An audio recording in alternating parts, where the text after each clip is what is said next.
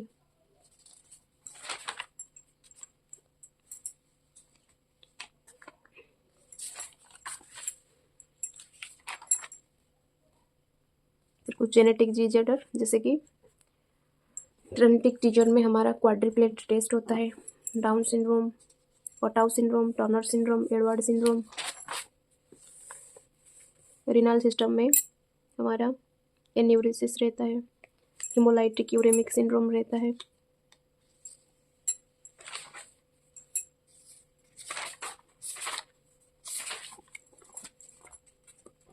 तो this is complete paediatric. तो complete paediatric इस तरह से ये नोटबुक में पीडियाट्रिक का हर कोई चैप्टर है। अगर आपको इसका PDF चाहिए होगा तो आप मुझे कमेंट सेक्शन में बता सकते हो, मैं आपको ये नोट्स का जो हैंड रिटन नोट्स का PDF आपको दे दूँगी। और ये नोट्स का जो हालत हुआ है इसको मतलब जज मत करना। मैं मानती हूँ कि अच्छे से रखना चाहिए, लेकिन मैं इसको बहुत बार पढ़ चुकी हूँ और पढ़ के ऐसे हो गया है। सो इसीलिए इसका हालत ऐसे हो गया। और वैसे भी घर में मेरी छोटा बच्चा है तो ऐसे मैं पढ़ रही थी तो वो फाड़ दिया ऊपर जो कवर पेज, तो इस तरह से हो गया है। तो आज के लिए इतना ही। Thank you very much for being here.